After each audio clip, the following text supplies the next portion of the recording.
पूर्व केंद्रीय मंत्री चौधरी वीरेंद्र सिंह हमारे साथ थे और तमाम मुद्दों पर उन्होंने अपनी बात बेबाकी से रखी। और अब अगले सत्र की तरफ बढ़ेंगे और बात करेंगे हरियाणा की बदलती राजनीति की और रोहतक में जो बदलती राजनीति है वो किस तरह का असर छोड़ेगी उस पर। तो इस सत्र में हमारे साथ जो मेहमान जुड़ेंगे उनसे आपका मैं परिचय करा दूं। हमारे साथ कांग्रेस से पूर्व मंत्री कृष्णमूर्ति हुड्डा जी होंगे, बीजेपी से पूर्व मंत्री मनीष ग्रोवर जी होंगे और इनेलो से सुनैना चौटाला जी होंगी। आप सभी मेहमानों से मेरा आग्रह है कि मंच पे आप लोग आए और इस सत्र की शुरुआत करेंगे मेरे सहयोगी आयुष और ममता। आयुष, ममता, प्लीज। जहां आपको ठीक लगे प्लीज। हाँ, यहाँ बैठ जाइए आप यहाँ।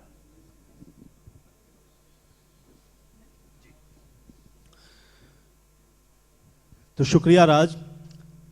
लगातार आप लोग देख रहे हैं, चूंकि हम लोग मौजूद जरूर रोहतक के अंदर हैं, लेकिन चर्चा पूरे हरियाणा के परिप्रेक्ष्य में हो रही है और राजनीतिक बातें जब होती हैं तो बहुत सारी बातें निकल करके सामने आती हैं। एक एक करके सारे विषयों को हम लोग थोड़ा सा और समझने की कोशिश करते हैं। जो पैनल मेरे साथ मौजूद है, तारुफ आपका हो चुका है। मैं शुरुआत कृष्णमूर्ति हुड्डा जी आपसे करना चाहूंगा। अभी चौधरी बीरेन जी को भी आप सुन रहे थे बड़े ध्यान से, इसके पहले भूपेंद्र हुड्डा जी भी मौजूद थे। सबसे पहले मैं शुरुआत करूंगा भारत जोड़ो यात्रा को लेकर, क्योंकि लगातार मैंने सुना, क्योंकि भूपेंद्र हुड्डा जी भी कह रहे थे कि इसको आप पॉलिटिकल यात्रा के तौर पर मत देखिए। यात्रा है क्या, मकसद क्या है इसका और इसको आप किस नजरिए से देखते हैं? कि आप भी मानते हैं कि एक पॉलिटिकल यात्रा नहीं है? देखिए, मेरे से अगर ये ना पूछे तो बढ़िया, क्योंकि मैं यात्रा में शामिल नहीं हुआ, तो इसलिए इस बारे में अगर ना पूछो तो मेरे से बढ़िया रहेगा। तो इस यात्रा को आप किस तरीके से देखते हैं, ये तो आप बता सकते हैं ना। आप यात्रा में शामिल नहीं हुए तो क्या मकसद? कदम है। महात्मा गांधी के बाद पहली बार एक नेता ने कोशिश की है 3500-3700 किलोमीटर चलने की। पहले मैं आडवाणी जी की यात्रा देखता था, वो रथ में घूमते थे। ये नौजवान 52-53 साल का नौजवान है, ये सड़क पे चल रहा है। हाँ, नौजवान ही आज है, पॉलिटिक्स में तो 52-53 में नौजवान ही होता भाई। मैं 74 साल का अपने आप को नौजवान समझता हूँ। तो राजनीति में 52-53 से स्टार्ट होती है पॉलिटिक्स। तो मैं समझता हूँ कि उस आदमी ने बहुत बड़ी कुर्बानी की है, तपस्या की है, और वो पूरे देश की समस्याएं समझने की कोशिश कर रहा है वो, और वो देश की समस्याएं समझ रहा है। तो मैं समझता हूँ इसका बहुत बड़ा इम्पैक्ट देश की पॉलिटिक्स पे पड़ेगा। चलिए, आप कह रहे हैं कि इसका इम्पैक्ट पड़ेगा। सवाल आपका। सुनैना जी, सवाल मेरा आपसे है। भारत जोड़ो यात्रा का हम जिक्र रहे थे कांग्रेस के लिए, इनेलो भी परिवर्तन यात्रा निकालने वाली है। ये परिवर्तन यात्रा का मोटिव क्या है? क्या ये भी वही मोटिव है जो भारत जोड़ो यात्रा का है?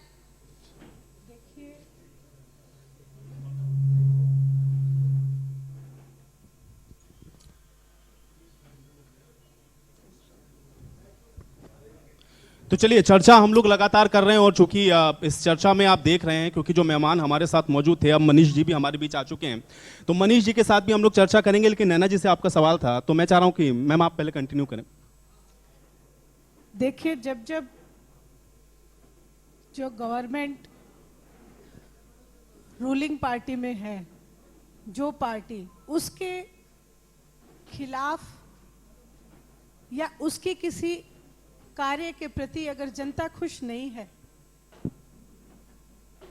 तो जो दूसरे दल हैं उनके पास एक साधन होता है, जो पत्रकारिता आप करते हैं, चौथा स्तंभ जिसे मैं कहती हूं। उस पत्रकारिता के द्वारा लोगों के बीच उस आवाज को उठाना, लोगों की आवाज को उठाना। यात्रा का जो मैं समझती हूं मेन मोटिव और यात्रा करने का उद्देश्य इसलिए पैदा हुआ और इसलिए ये यात्रा करनी पड़ रही है, क्योंकि आज मैं बड़े अफसोस से कहती हूं कि जो बड़े चैनल हैं, जो बड़ी मीडिया है, इलेक्ट्रॉनिक मीडिया है, उनके ऊपर भारतीय जनता पार्टी ने बंदूक का पहरा लगाया हुआ है। लोगों तक जो सच्चाई है वो पहुंच नहीं पा रही। कहते कुछ हैं, करते कुछ हैं, होता कुछ है।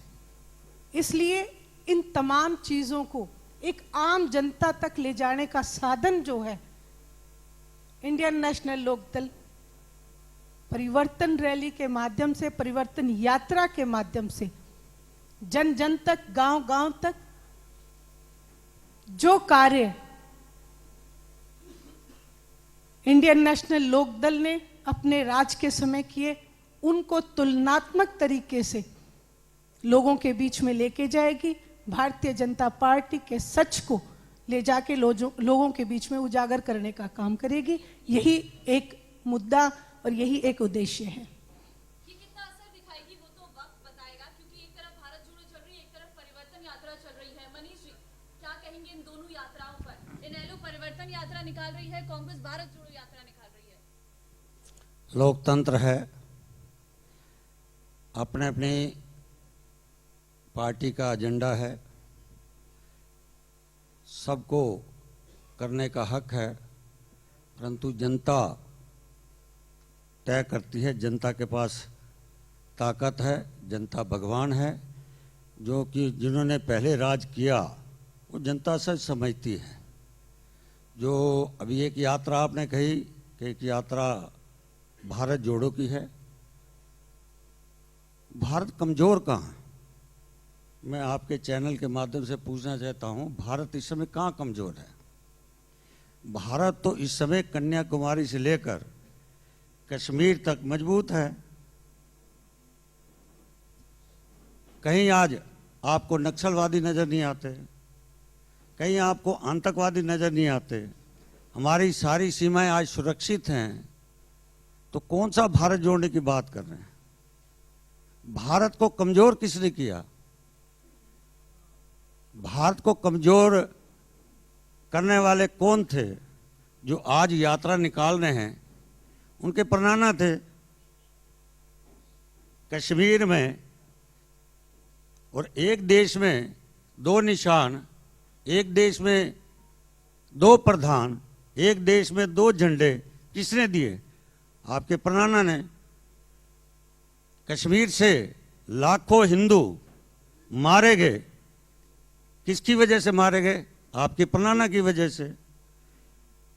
कश्मीर से लाखों पंडित घर से बेघर हो गए, किसकी वजह से? आपकी परनाना की वजह से। आप कौन से कश्मीर की बात कर रहे हो? आज तो कश्मीर सबसे ताकतवर है, आतंकवादी मारे जा रहे हैं, 370 धारा खत्म होगी, 35 से खत्म होगी। अब अलग से आज कश्मीर हमारा भारत की सबसे बड़ी मुकुट है। और आज हमारे इलाके जो नक्सलवादी थे, सब नक्सलवादी मारे गए हैं। कहीं पर बता दो नक्सलवादी मारे गए, आतंकवादी मारे गए। आज हिंदू सुरक्षित है, भारत 130 करोड़ की जनता सुरक्षित है। कमजोर कहाँ? कौन सी जोड़ने की बात? जोड़ नहीं रहे, वो आपने सुना होगा। मनीष जी, आप ही के इस जवाब पर मैं एक सवाल और पूछूंगी। जिस तरीके से आप बोल रही हैं, जुड़ा हुआ भारत को दोबारा जोड़ रही हैं, लेकिन कांग्रेस ये कहती है कि जो हिस्सों में बांट दिया है बीजेपी ने भारत को, वो हिंदू मुसलमान कर रही है। ये भारत जोड़ो उसके लिए है, हम यहाँ पर प्यार बांटने के लिए निकले हैं, इसे पूरी तरीके से जोड़ने के लिए निकले हैं। इस पर आप क्या कहेंगे? अच्छा सवाल किया आपने। 2014 से पहले ये भारत जोड़ने वाले कहां पर वोट लेने के लिए मत्था टेकते थे? मस्जिदों में जाते थे, मदरसों में जाते थे। आज कहां आ रहे हैं? सनातन धर्म के दरवाजे पर आ रहे हैं। आज तिलक भी लगा रहे हैं, आज जनेऊ भी डाल रहे हैं, आज धोती भी बांध रहे हैं, आज शंकर भोले पे जल भी चढ़ा रहे हैं। 2014 से पहले तो पता नहीं लगा कि मंदिर की ताकत कितनी है, शंकर भोले की ताकत कितनी है, हमारी माता की कितनी है ताकत। अब समझ आ गया है कि हिंदू एक ताकतवर भारत है और हिंदू ताकतवर है। चलिए ठीक है। कृष्णमूर्ति हुड्डा जी, एक सवाल कांग्रेस को लेकर मेरा ये है, क्योंकि हमेशा हम लोग देखते हैं और खासतौर से जब कांग्रेस की बात आती है तो विपक्ष के तौर पर अगर हम लोग देखेंगे कि आपकी ऑपोजिशन के जो पार्टियां हैं उनका कहना सीधे तौर पर यह रहता है कि आप लोगों को पहले अपनी पार्टी को जोड़ लेना चाहिए, उसके बाद इस तरह की जोड़ो यात्राओं का कोई मकसद है। कांग्रेस जो भी इवेंट करती है या जो भी कोशिश करती, कामयाबी उस तरीके की क्यों नहीं मिलती? क्या कारण है? देखिए, ये बातें तो बात की हैं, पार्टी तो संगठित है, सब कुछ ठीक है। मैं तो एक ही बात, आप कह रहे हैं पार्टी संगठित है? हाँ, संगठित है पार्टी। सर थोड़ा माइक ऊपर कर लीजिए। क्या कहाँ प्रॉब्लम है? माइक थोड़ा ऊपर। हाँ, कहाँ प्रॉब्लम है? मैं ये बात कह रहा हूँ कि जो आज जरूरत है किसान को गन्ने की जो मूल्य चाहिए उसकी जरूरत है। मैं स्वयं मुख्यमंत्री जी से आज से 1 हफ्ते पहले मिला था। मैं क्या, किसान को गन्ने का भाव बढ़ाना चाहिए, पहले हर सरकारों ने बढ़ाया है। दूसरा, एक यहाँ जो नाम कटे हैं, पेंशन के लोग नाम कटे हैं, मैंने इनके बारे में भी कहा। ये दो तीन चीजें हैं जो बहुत जरूरी हैं। ये जब तक ये समाधान इनका नहीं होगा, और किसान को एमएसपी मिलनी चाहिए। ये 3-4 मामले हैं जो मनीष जी को चाहिए, अपनी गवर्नमेंट को कहिए कि भाई ये मामले, क्योंकि किसान आज रीढ़ की हड्डी है देश की।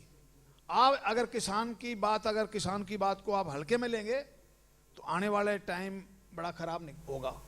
तो आपको लग रहा सरकार हल्के में ले रही है, नहीं सोच रही इनके बारे में? ना, कमेटी तो बनाई है एमएसपी के लिए, गन्ने के लिए। नहीं, कहाँ गन्ने का भाव कहाँ बढ़ा है?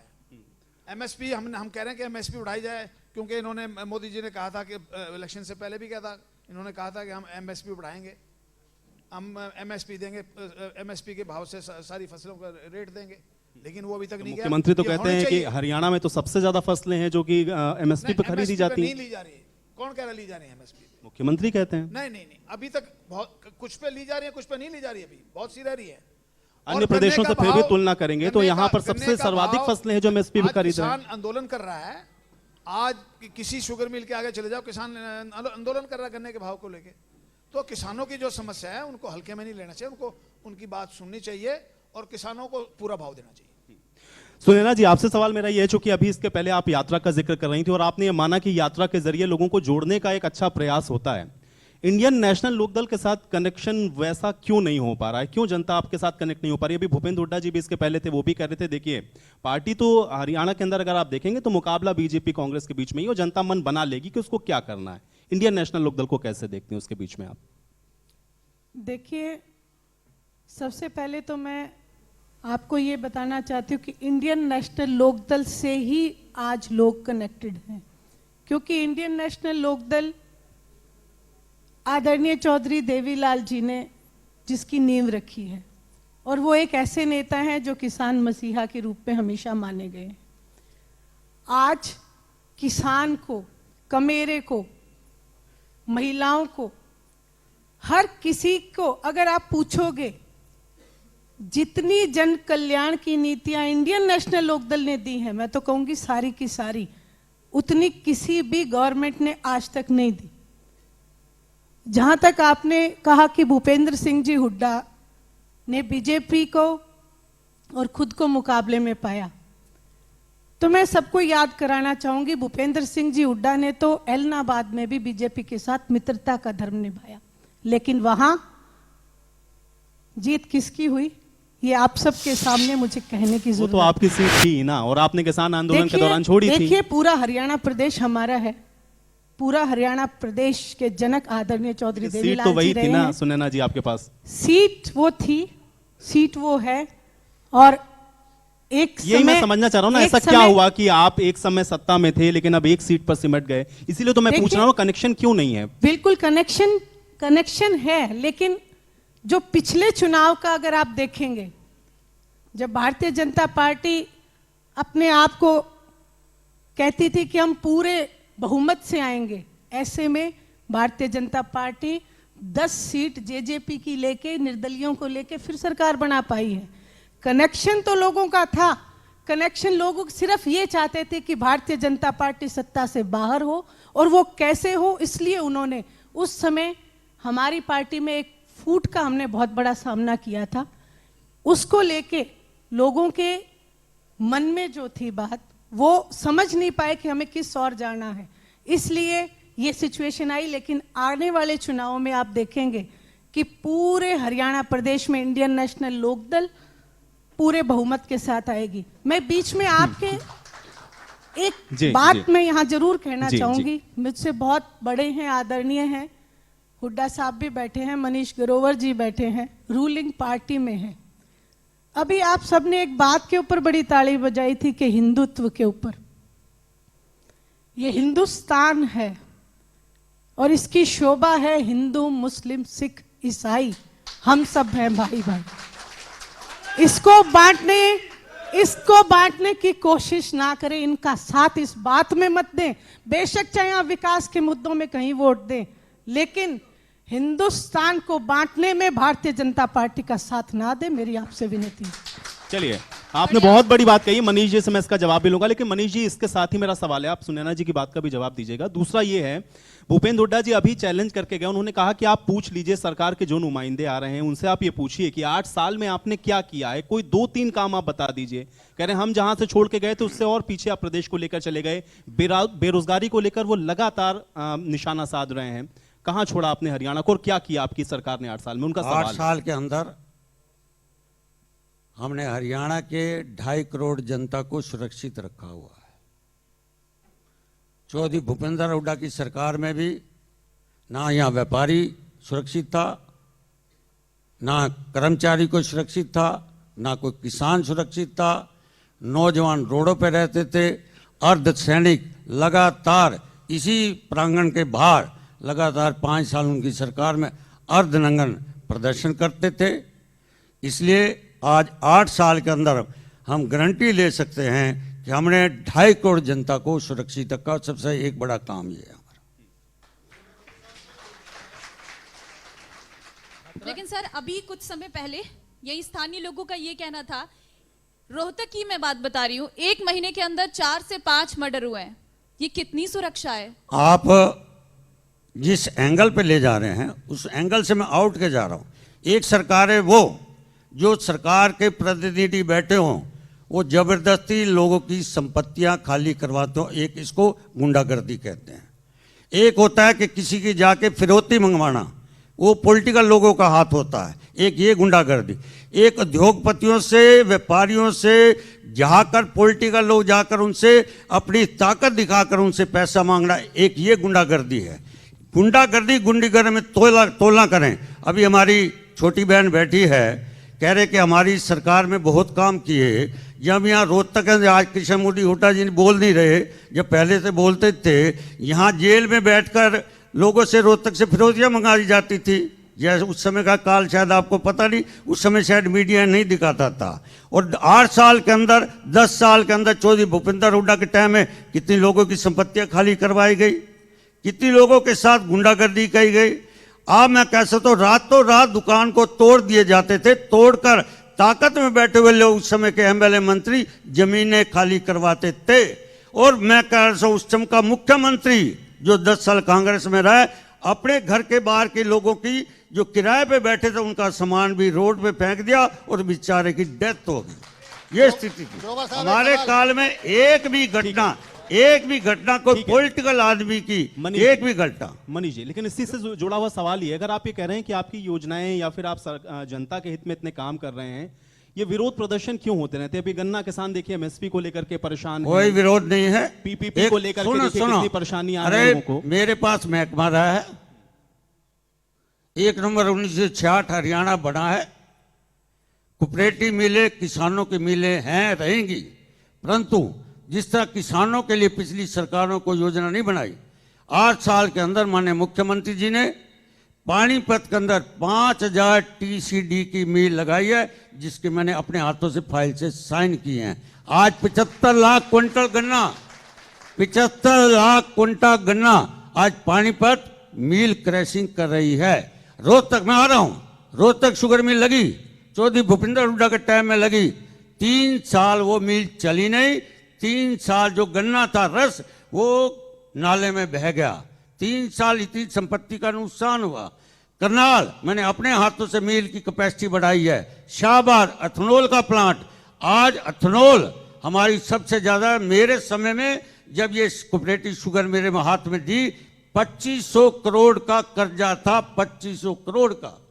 फिर भी आज मैं कह सकता हूं हरियाणा ऐसा प्रदेश है जो गन्ने का रेट बाकी स्टेटों से सबसे ज्यादा है और किसानों का रहेगा, कोई रुक नहीं सकता। इस बार तो नहीं पड़ा है ना, इस बार तो कम है। सवाल है आपसे जोबर साहब, इधर एक सवाल आपसे। अभी जिक्र चूंकि आपने किया कि 2.5 करोड़ जनता को हरियाणा की आप जोड़ के रखे हुए हैं पिछले 8 साल से, लेकिन वो कौन सी जनता को जोड़ के रखे हुए हैं? पटवारी आपके सड़कों पर हैं, कर्मचारी सारे संगठन जितने हैं वो सड़कों पर हैं, उससे पहले किसान सड़कों पर थे। बेरोजगारी की बारात आपके हलके में रोहतक में कल ही निकली है। कौन सी जनता को जोड़ के आपने रखा हुआ है? दीपक जी, 1 नवंबर 1966 को हरियाणा बना, 8 साल हो गए। 1 लाख नौकरी मेरी सरकार में मनोहर लाल ने दे चुकी है। और एक भी हाई कोर्ट ने रिजेक्ट नहीं की, एक भी सुप्रीम कोर्ट ने रिजेक्ट नहीं की, बिना पर्ची बिना खर्ची 8 साल के अंदर। तो मनीष जी भूपेंद्र फिर- हुड्डा के टाइम में जितनी नौकरी लगी सब हाई कोर्ट ने ठीक है। रिजेक्ट कर दी, लेकिन और मनीष जी, उसमें मनीष भी जी, छांट छांट के लिए, एक बार दीपक का जवाब दे दूं मैं, छांट छांट के किसका मेरा पॉलिटिकल अप्रोच है, किसके पास पैसे लिए हैं, और जाकर आखिर में चॉइस में नौकरी मिलती थी, और उसके बेचारे की शादी हो जाती थी, शादी के बाद बच्चे बड़े हो जाते थे, हाई कोर्ट रिजेक्ट कर देता, सुप्रीम कोर्ट रिजेक्ट कर देता, बेचारों रोड पर आ जाते थे। हमारी सरकार का एक भी लेकिन कर्मचारी अभी- रोड अभी- पर नहीं। फीसदी का आंकड़ा आ गया। देखिए बेरोजगारी में नंबर 1 कैसे हो गया हरियाणा। सरकारी दफ्तरों में अटैची भी आप ही की सरकार में मिली है। हाँ। हुड्डा साहब ने अभी यही हुड्डा कहा, साहब बता के गए। हुड्डा साहब यही कह के गए कि जो सरकारी दफ्तरों में नोटों की जो अटैची हैं नौकरियों को बेचने के नाम पे, वो भी आप ही की सरकार में मिली है। सोलंकी जी, भूपेंद्र हुड्डा गुमराह करा हरियाणा की जनता को। 3 दिन हरियाणा का विधानसभा सत्र चला, दिखाते टैची कहाँ रखी थी, टैची इन्हीं के घरों में पड़ी है, वो अपनी पुरानी टैची उठाकर लोगों को दिखा रहे हैं। किसान चलिए माल ठीक मैंने है। कटा। कृष्णमूर्ति हुड्डा जी, जब सवाल आता है तो ये है कि विपक्ष गुमराह कर रहा है। आंकड़ों के हिसाब से आप लोग गुमराह करते हो। जो सीएमआई का आंकड़ा आप लोग रखते हैं उसको तो मानती भी नहीं गवर्नमेंट, कहती है ये तो सीएमआई के आंकड़ों को हम मानते नहीं। कहां 38% बेरोजगारी है? देखिए जी, मैं 2 बातों पे कहना चाहूंगा जरूर। एक तो बेरोजगारी पे सरकार को चाहिए कि जितनी पोस्टें खाली पड़ी हैं वो पोस्टें भरनी चाहिए। हुड्डा साहब के वक्त में 65,000 पोस्टें खाली छोड़ के गए थे। मैंने उस समय भी कहा था हुड्डा साहब को कि 65,000 नौकरियां छोड़ के जा रहे हो, इसका आपको खामियाजा भुगतना पड़ेगा। और उनमें से 20,000 के, ये मैं पब्लिक मीटिंग में भी कहता हूं, उसमें भी 20,000 नौकरियां ऐसी थी जिनके इंटरव्यू भी हो चुके थे, वो भी छोड़ के चले गए। तो मनीष जी, आपकी सरकार को भी रोजगार देना चाहिए। लोग रोजगार के इंतजार कर रहे हैं। और दूसरा, महंगाई सबसे बड़ा इशू है। महंगाई, आज आप किसी से बात करो, नौजवान लड़के मेरे साथ आए हुए हैं, कुबेर नौजवान लड़के, नौजवान लड़कों की सबसे पहले यह है कि कम से कम जितनी नौकरी सैंक्शनड है। एक भाई ने, मैं उसके बारे में तो नहीं कहना चाहता, जुलूस निकाला, उसने 5 लाख नौकरियां कह दी। 5 लाख नौकरियां तो टोटल हरियाणा में नहीं है। तो मैं वो तथ्य पेश नहीं करना चाहता, लेकिन मैं ये जरूर चाहता हूं कि जितनी नौकरियां खाली पड़ी हैं, चुनाव से पहले ये आप सुनिश्चित करें कि आप ये सारी नौकरियां आप भरेंगे।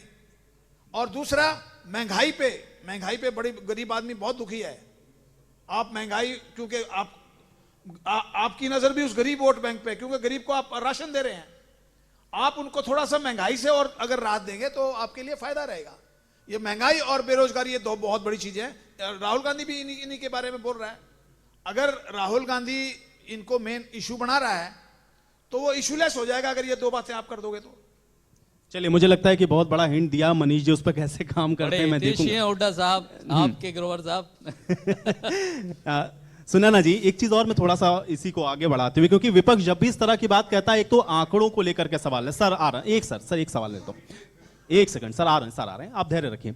सुनैना जी, जब भी विपक्ष की बात होती है, आंकड़ों को जब भी आप रखते हैं, आपने बेरोजगारी की अगर बात आपने उठाई, या आपने ये कहा कि महंगाई बढ़ रही है या किसान परेशान है, आप लोग सिर्फ आंकड़ों के नाम पे गुमराह करने की कोशिश करते हैं। और जो मुद्दे आप उठा रहे हैं वही कांग्रेस भी उठा रहा है। फिर आप में और इनमें जनता कैसे डिफरेंशिएट करेगी कि वो इंडियन नेशनल लोकदल को चुन ले? विपक्ष उनके तौर पर कांग्रेस भी है उसके पास हरियाणा में। देखिए, आंकड़ों के आधार पे या किसी भी भाषण के आधार पे गुमराह करना आपको पता है किसका काम है। आदरणीय चौधरी देवीलाल जी ने हमेशा, या ओम प्रकाश जी चौटाला ने, जब भी किसी बात का कमिटमेंट अगर किया लोगों से तो उसको पूरा किया। ये ऑन रिकॉर्ड सारी बातें हैं। पहले ऐसे मुख्यमंत्री बने थे ओम प्रकाश जी चौटाला, जिन्होंने सबसे ज्यादा ग्रांट देके रिकॉर्ड कायम किया था। आज तक उन चीजों का रिकॉर्ड है। जहां तक आपने कहा गुमराह करने की, ये जनता है, ये जनार्दन नाम भगवान का है, इनको कोई गुमराह नहीं कर सकता। समय आने पे जनता मन बना के बैठी है, वोट की चोट से अपना निर्णय आप सब लोगों के सामने देगी। एक बात और मैं आपसे कहना चाहूंगी, ग्रोवर साहब ने कहा कि बहुत नौकरियां मुख्यमंत्री जी ने दी हैं, तो फिर आज हमारा नौजवान परेशान क्यों है? आज वो सड़कों पे क्यों है? खून के आंसू क्यों रो रहा है? एक बात और, इन्होंने कहा करप्शन। क्या पेपर लीक होना करप्शन नहीं है? क्या ये भ्रष्टाचार नहीं है? क्या नौकरियां बेचना भ्रष्टाचार नहीं है? ये सबसे बड़ा भ्रष्टाचार है, ये सबसे बड़ा नौजवान के साथ धोखा है। कहीं भर्तियां रद्द कर दी जाती हैं। अभी पुलिस भर्ती के लिए भी कितना संघर्ष उन बच्चों ने किया। मेडिकल के लिए जो फीस के लिए, आप मुझे इन बातों का जवाब दीजिए। ऑन रिकॉर्ड बताइए कि जो मुख्यमंत्री जी हैं उन्होंने उन बच्चों को साथ ऐसा क्यों किया? मनीष ग्रोवर जी से मैं प्रार्थना करूंगी, ये हरियाणा प्रदेश, ठीक है, वो भी जवाब लेंगे और जनता के सवाल है वो भी ले हरियाणा लेते हैं। एक प्रदेश माइक जनता के बीच में जरा दे दीजिए ताकि हरियाणा सवाल जनता के हो प्रदेश जाए। है, इसको बेरोजगारी में नंबर 1 पे ना लाया जाए। ठीक है मनीष जी, सवाल जो दोनों पार्टी के नेताओं ने किया, ये जो सीएमआई की रिपोर्ट है ये बता रही है कि हरियाणा में सबसे ज्यादा बेरोजगारी है। आप तो कह रहे हैं आपने लाखों नौकरियां निकाली हैं, तो फिर ये बेरोजगारी का आंकड़ा क्यों बढ़ा है? क्या कहेंगे इस रिपोर्ट के बारे में? ये जो रिपोर्ट है हाँ, किसी पॉलिटिकल पार्टी की है। हमने बचने का तरीका तो नो नहीं है। नो नो नो बुक्स में है। आप सुनो, पूरा काम हरियाणा के मुख्यमंत्री ने सबका उसका डाटा नेट पे चढ़ा रखा है। आप निकाल सकते हैं किस किस विभाग में 8 साल के नौकरी दी। वो डाटा कोई गुमराह नहीं कर सकता। पॉलिटिकल पार्टियों के पास मुद्दा नहीं बचा गुमराह करने के सिवा। आज ईमानदार से बता दो, पॉलिटिकल पार्टी किस मुद्दे को जनता के रोड में आ रही है, कौन से मुद्दे पर आ रही है रोड पे? चलिए, एक भी बता दो मुद्दा। जनता जनार्दन है, जनता के एक सब- बार एक मैं जनता बात का और सवाल। करना, अभी आपने जी, कही थी जी, जी। कि भारत को बांटने की बात। ये बात मैं नहीं कह रहा, ये भारत को बांटने की सवाल आपने ही किया। और भारत को बांटने का जो भारत जोड़ो को यात्रा करने वाले उनसे पूछो, मैंने उसका जवाब दिया है। मेरा भारत तो जुड़ा, गुजरात ने 156 सीट दे दी, उसमें हिंदू भी थे, मुसलमान भी थे, सिख भी थे, ईसाई भी थे, और कांग्रेस 20 सीटों पर रहेगी। हम नहीं जोड़, हम तो जोड़ने को हैं। मैंने कहा कि कश्मीर को किसने कमजोर किया? आज की जो यात्रा करने वाले प्रनाना ने। कश्मीर में हिंदू पंडित किसने मारे? आपके उसके प्रनाना ने। तो ये सवाल हमारे से ना करो, कांग्रेस से करो जिसने लंबे समय तक देश पे राज जनता किया। का सवाल मनीष जी, हाँ जनता का सवाल वेरी पूछिए। Good evening all of you. मैं सबसे पहले इंडिया न्यूज हरियाणा का धन्यवाद करूंगा, इतना अच्छा कनक्लेव जो यहाँ पे चलाया और सारे नेतागण को और सारी जनता को सामने किया है एक दूसरे के। सबसे पहले मनीष ग्रोवर जी से जो इन्होंने जो बोला सवाल था पूछिए। हिंदू वाली जो बात की थी, और जो मुस्लिमों के यहाँ पे मत्था टेकने की बाकी पार्टियों की, ये अभी एबीपी न्यूज का एक जो है, बिल्कुल मेरे पास एक रिपोर्ट है, इसमें इनकी एक न्यूज है, सीएम खट्टर ने हरियाणा में मौलानाओं का बढ़ाया मानदेय, गुड़गांव यूनिवर्सिटी में किया गया सम्मान। तो आप लोग भी माथा टेकते हो, पहली बात तो मौलानाओं का, ठीक है। दूसरी बात अभी एक मिनट जवाब ले लो इसका, जवाब देने को तैयार हो। जवाब दे रहा हूँ, एक एक करके, अरे इधर आओ, मेरा जवाब एक है। सवाल एक सुनो जवाब ना, लेते ना सर। इधर आओ मेरे साथ, मैं जवाब दे रहा हूँ आपको। सर जवाब सुन लीजिए, जवाब तो सुनिए, जवाब सुन लीजिए। उन्होंने सवाल सुन लिया आपका। मनीष जी बताइए। अरे रुको रुको, हाँ हाँ जवाब सुनते हैं मनीष जी। जवाब हमारी सरकार का एजेंडा एक है, सबका साथ सबका विकास। हरियाणा है, हरियाणी है। हमने कभी हिंदू, ये तो सवाल जो सवाल उधर से है उसका जवाब देना था कि जो भारत जोड़ो में एक पॉलिटिकल पार्टी इस एजेंडे को उठा रही है, उस जवाब से दे रहा हूं मैं। मैंने कहा कि वो पॉलिटिकल पार्टी को पता लग गया कि देश की ताकत किस वोटरों के हाथ में है। हमने ये हिंदू मुसलमान ने कहा कि गुजरात में 155 सीटें ली हैं तो हमें सब समाज के लोगों दी। हाँ, हमारा फर्ज है सबकी सुरक्षा करना, सबका विकास करना। एक सवाल और, एक सवाल और। भाई हो गया यूपीएससी चेयरमैन है, उसकी टेबल पे 1 करोड़ रुपया पाया गया था। क्या आपके यहाँ पे नौकरियां नहीं बेची जाती? ये बताइए। आप सुनो, क्या नाम है आपका? दूसरा सवाल ले लीजिए। आपका एक कोई ले आओ, उसके खिलाफ एफआईआर दर्ज हम कराएंगे। सबसे पहले सबूत लेगा ले, हमने करवाई है। अगर किसी ने पकड़ा है तो पॉलिटिकल पार्टी ने नहीं पकड़ा, मेरी सरकार के जो हमारे चैनल हैं उनके थ्रू हमने पकड़कर उनके खिलाफ पर्चे दर्ज करवाए। आदरणीय मनीष ग्रोवर जी, मैं आपसे पूछना चाहता हूं कि सीएमआई की जो रिपोर्ट आपने कहा कि ये मैनिपुलेटेड है, सबसे पहले तो मैं आपको कहना चाहता हूं कि अपने तथ्य ठीक कीजिए। सीएमआई की हमारे रिपोर्ट तथ्य ठीक है, आप मैनिपुलेट अपनी नहीं नौकरी की जा ढूंढो, काम सकती। में नौकरी मिलती और है। दूसरी अभी बात मैं आपसे 15 कहना चाहता हूं, साल आपने हरियाणा में कांग्रेस को कहा नौकरी आपने नहीं कहा कि मिलती। हरियाणा में बेरोजगारी नहीं है। मैंने और कहा हरियाणा में 15 साल भ्रष्टाचार नौकरी कांग्रेस को नहीं भ्रष्टाचार मिलती। नहीं है। आपकी 15 सरकार में साल मनोहर लाल की आपकी सरकार सरकार चलेगी। में नागर जो HCS थे, नागर अभी पकड़े गए थे, जिसके कमरे से सूटकेस और जिसकी खाली हुई OMR शीट उसके कमरे से मिली थी। उसके अलावा आपके ऊपर भी आरोप लगाए जाते हैं कि अमृत योजना में आपके खुद के अपने गृह जिले में, गृह हलके में अमृत योजना का घोटाला हुआ था। बहुत छोटा सवाल। इसके अलावा ठीक भी है, बहुत चलिए, सी ठीक अन्य है। ऐसी चीजें हैं जो सड़कें सवाल- बेहाल है। सवाल- शहर सवाल थोड़ा आपका सा शहर स्पष्ट रखिए, डूबा ठीक है। हुआ था। सर टाइम कि कौन से विकास की आप बात कर रहे हैं? ले रहे हैं, जवाब दे रहे हैं, सुनो जवाब सुनो जवाब- सुनो जवाब- सुनो, इनका जवाब जवाब- देता जवाब जवाब एक सेकंड देता के पहले एक एक करके जवाब एक- एक- देता एक- हूं। एक- एक- एक- जवाब देता हूं। अभी कहा कि HCS नागर, एक मिनट दीपक जी सर आप अरे बताइए। मनीष जी, HCS हाँ, अफसर जवाब। नागर जी,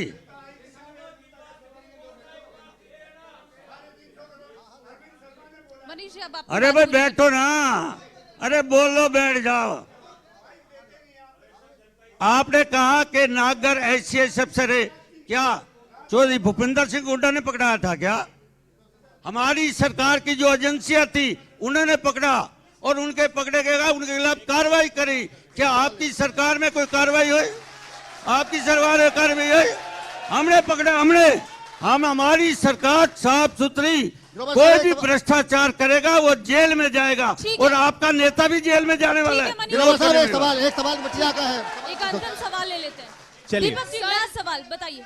सर एक छोटा सा क्वेश्चन चलिए थोड़ा सा शांति बनाए रखेंगे, शांति बनाए रखें। सवाल सबके हो रहे हैं, जवाब सबके आ रहे हैं, थोड़ा सा शांति बनाए रखेंगे हम। सर ग्रोवर साहब इधर एक सवाल। सर नमस्कार, मैं आपसे एक क्वेश्चन करना चाहूंगी। आपने बेरोजगारी के ऊपर अभी बात बताई, अपनी बात रखी, महंगाई के ऊपर बात रखी। आप लोगों ने नारा दिया है बेटी बचाओ और बेटी पढ़ाओ। आप मेरे को ये बताइए कि बेटी कहाँ बच रही है और कहाँ पढ़ रही है? पिछले 2 साल से हम लोग ये मांग लेके घूम रहे हैं, गांव से लेकर कॉलेज यूनिवर्सिटी तक बसेस चलाई जाए केवल महिलाओं के लिए, जिनसे उसका सफर सुरक्षित रह सके। ठीक है, आज जवाब तक ये दीजिए। मांग हम बार बार ज्ञापन देते हैं। महिला सुरक्षा, उसके बाद एक ठीक है, किसान का महिला सवाल। सुरक्षा। देवेंद्र एक किसान का सवाल फिर खत्म करते हैं। मनीष जी बताइए किसान का सवाल, एक साथ ही ले लीजिए। 90 लाख हेक्टेयर जमीन है हरियाणा में, जिसमें से 1/3 आपके रोहतक, झज्जर और जींद जिले की पूरी तरह से बर्बाद हो चुकी है।